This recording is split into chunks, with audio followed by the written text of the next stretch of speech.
శుక్లాంబరధరం విష్ణుం శశివర్ణం చతుర్భుజం ప్రసన్నవదనం ధ్యాయేత్ సర్వవిఘ్నోపశాంతయే అగజానన పద్మార్కం గజానన మహార్నిశం అనేకదంతం భక్తానాం ఏకదంతం ఉపాసుహే.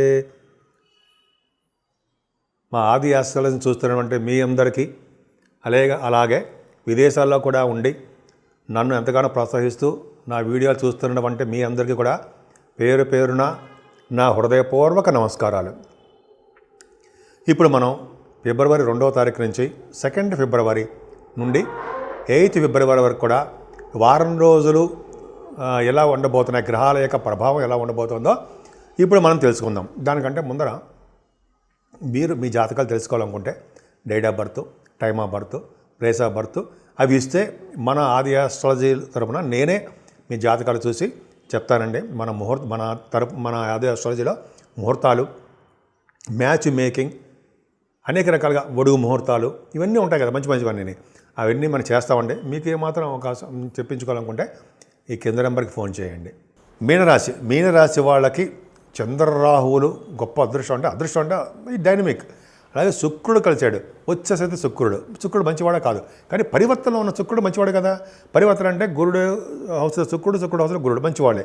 అంటే యాక్చువల్గా చెప్పాలంటే ఎప్పుడు డైనమిక్గా, సంతోషంగా, ఆనందంగా ప్రయాణాలు చేస్తూ కొత్త కొత్త విషయాలను సేకరిస్తూ అలా చెప్పాలన్నమాట.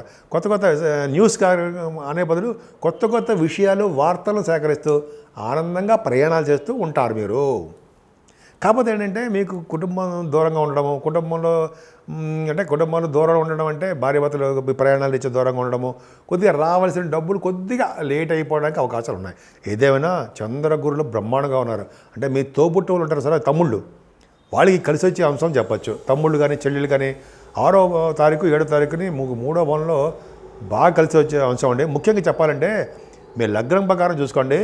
ఏదైనా సరే 3rd భావంలో కనుక గురుడు ఉంటే మీ బలం ఎవరంటే మీ 3rd భావాధిపతే. 3rd భావంలో ఉన్న గురుడే అంత యోగాన్ని కలిగిస్తాడు, స్ట్రాంగ్నెస్ అనమాట. మీ ధైర్యము, బలము ఎవరంటే 3rd భావంలో ఉన్న గురుడే. ఖచ్చితంగా అంతే. ఆయన ధనాన్ని ఇస్తాడు, తెలివితేటలను ఇస్తాడు, ప్రయాణాలను ఇస్తాడు, తోబుట్టులకు మంచిగా జరిగేది చూస్తుంటాడు, వాహన యోగాన్ని కలిగిస్తూ ఉంటాడు. అంతే. 1 2nd హౌస్ లార్డ్ 4th భావంలో కుజుడు ఉన్నాడు, విదేశ పర్యటన కలిగించేది చేస్తూ ఉంటాడు. డబ్బులు విపరీతంగా ఖర్చు పెడుతూ బాగా సంపాదించేది చేస్తూ ఉంటాడు. భూములు కొనుక్కుంటారండి మీరు. భూములు, వాహనాలు, గృహాలు ఈ మూడిట్లో ఏదో ఒకటి మీరు కొనుక్కోవడానికి అవకాశాలు ఉన్నాయి. భూములు కొనుక్కోవడానికి అవకాశాలు ఉన్నాయి. ముఖ్యంగా రియల్ ఎస్టేట్ రంగంలో వాళ్ళకి చాలా అద్భుతం. ఏదైనా 5వ స్థానాధిపతి కూడా ఉచ్చస్థితిలో బ్రహ్మాండంగా ఉన్నాడు కాబట్టి సంతానం విషయంలో ఏమాత్రం ఇబ్బంది పడరు. 6వ తారీఖు 7వ తారీఖులో శుభవార్తలు వింటారు. ఈ సాఫ్ట్వేర్ రంగం కంటే ఈ స్పెక్యులేషన్, స్టాక్ మార్కెట్ వాళ్ళకి 6వ తారీఖు 7వ తారీఖు ఎందుకంటే బాగా కలిసి వస్తుందండి. అది కుజుడి కారకత్వంలో కానీ ఈ వాళ్ళలో కుజుడికి సంబంధించిన వాటిలో వాళ్ళకి బాగా కలిసి రావడానికి అవకాశం ఉంది. ఏమైనా 7వ స్థానానికి కొద్దిగా ఆరోగ్య విషయంలో కొద్దిగా జాగ్రత్త చూసుకోండి. శత్రువులు కూడా ఉండడానికి అవకాశం ఉంది. ఏమైనా 7వ భావాధిపతి వాడు బుధుడు బాగున్నాడు, లాభంలో ఉన్నాడు. 7వ భావానికి గురుదృష్టి ఉంది. అంటే 7వ భావాన్ని ఏమంటారంటే కళత్ర స్థానము, అదృష్ట స్థానము, బిజినెస్ సంబంధించిన వ్యవహారాలు అంటాం కదా. 7వ భావాధిపతి గురుడు చూడడము, 7వ భావానికి 7వ భావంలో కేతు ఉన్నప్పటికీ 7వ భావాధిపతి లాభంలో ఉన్నాడు, బుధుడు రవితో కలిసి ఉన్నాడు. కాబట్టి యోగం కలుగుతుంది. నువ్వు వ్యాపారాభివృద్ధి బ్రహ్మాండంగా సాగుతుంది. దగ్గరకు వచ్చిన సంబంధాలు ఖచ్చితంగా సెటిల్ అయిపోతుంటాయి. మంచి సంబంధాలు ఉంటాయి. భార్యాభర్తల అనురాగం చాలా అద్భుతం అండి. భార్య వలన భర్తకి, భర్త వలన భార్యకి అదృష్టం తోడవుతుంటుంది, ధనం వస్తూ ఉంటుంది. 7వ ఎంత బాగుంది చూడండి. విహారయాత్ర చేస్తూ ఉంటారు, మంచి మంచి బట్టలు కొనుక్కుంటారు, వాహన యోగం కలుగుతుంది. అలాగే భార్యాభర్తల అనురాగం బ్రహ్మాండంగా ఉంటుంది. ఆయుర్దాయ విషయంలో ఏమాత్రమో ఇబ్బంది పడరు. ఎందుకంటే అష్టమాధిపతి బ్రహ్మాండంగా వచ్చే స్థితిలో బ్రహ్మాండంగా ఉన్నాడు కదా, బాగున్నాడు. అంటే ఆయుర్దాయ విషయంలో, ఆరోగ్య విషయంలో ఏమాత్రం ఇబ్బంది పడరు. భాగ్యస్థానం అంటే మేము చేసే వ్యాపారాలు గురుదృష్టి ఉంది కదండి. గురుదృష్టి కుజుడు కదా, మీకు బాగున్నాడు, 4th భావంలో ఉన్నాడు. కాబట్టి మీరు భాగ్యస్థానం అంటే లక్ష్మీ స్థానం బాగుంది. కాబట్టి మీరు మీ చదువు రీత్యా, మీ వ్యాపారాల రీత్యా, మీ పర్సనల్ పనుల రీత్యా అంటాం కదా, విదేశాలు, దూర ప్రాంత ప్రయాణాలు చేయడము, గురుడు భాగ్యస్థానం చూడడం వల్ల స్నానాలు, గంగా స్నానాలు, పుణ్యనదుల స్నానాలు, హరిద్వార్, కాశీ వంటి క్షేత్ర దర్శనాలు దర్శించుకోబోతున్నారు. ఇంకా చెప్పాలంటే ప్రయాగరాజ్, మన త్రివేణి సంగమం ఉంటాం కదండి, అక్కడ ప్రయాగరాజులో కూడా మీరు బాగా చేసుకోవడానికి, ప్రయాగరాజులో స్నానాలు చేయడానికి, కుంభమేళ జరుగుతాం కదా, అవకాశాలు బ్రహ్మాండంగా ఉన్నాయి. భాగ్యస్థానం ఏమాత్రం తగ్గలేదు. ముఖ్యంగా మీ బిజినెస్ రిలేటెడ్ బిజినెస్లో కూడా బాగా డెవలప్ అవుతారనడంలో ఏమాత్రం సందేహం లేదు, బిజినెస్లో బాగా రాణిస్తారు. 10th భావాన్ని కుజుడు చూస్తారు కదా, 10th భావాధిపతి కూడా గురుడు బాగున్నాడు అంటే మీరు చేస్తున్న ఉద్యోగంలో భద్రత, రియల్ ఎస్టేట్, సాఫ్ట్వేర్ రంగం వాళ్ళకి మంచి అద్భుతమైన ప్రణాళికతో బాగా డెవలప్ అవుతారండి. వాళ్ళకి ప్రమోషన్స్ రావడము, కొత్త కొత్త ఉద్యోగాలు రావడము, ఇవన్నీ బాగున్నాయి. లాభస్థానంలో రవిబుధులు ఉన్నారు. లాభంలో రవిబుధులు అంటే గొప్ప అదృష్టం అండి. ఎందుకంటే మీరు అంటే జనరల్గా లాభస్థానంలో రవిబుధులు అంటే మీ వ్యాపార అభివృద్ధి బ్రహ్మాండంగా తగ్గుతుంది. తలవంతనం కొంచెం ధనయోగం బాగుంటుంది. వ్యాపారాల ద్వారా అధికమైన ధన లాభం ఉండడానికి రవిబుధులే కారకులు అవుతారు. అద్భుతం. మీ చాలా 11వ భావం ఎక్స్ట్రాడినరీగా ఉంది. మీ వ్యాపారాల ద్వారా, చదువు ద్వారా బాగా ధన సంపాదన, నేమ్ అండ్ ఫేమ్ రావడము, అదృష్టం తోడవడము, మీరు అనుకున్న దానికంటే ఎక్కువ లాభాలు రావడానికి అవకాశం ఉంది. ఒక్క ఇబ్బంది ఏంటంటే 12వ భావంలో శని, ఏలినాటి ప్రభావం ఉంది కదండి మీకు. అంటే మీతో జనరల్గా ప్రయాణాలు చేయడము, ఉన్న ఊరు నుంచి మీరు దూరంగా వెళ్ళడము, అంటే ఉన్న ఊరు నుంచి మీ ఇంటి నుంచి దూరంగా వెళ్ళి వేరే వాళ్ళ ఇంట్లో ఉండడము, అక్కడ భోజనాలు చేయడము, అంటే వేరే పరాయి పంచ అంటాం కదా, వేరే వాళ్ళ ఇంట్లో అంటాం కదా, అలా ఉండడానికి అవకాశం ఉంది. ఏదైనా 12వ భావంలో శని ఏంటంటే మీకు చిన్న చిన్న ఇబ్బందులు కలిగిస్తుంటాడు.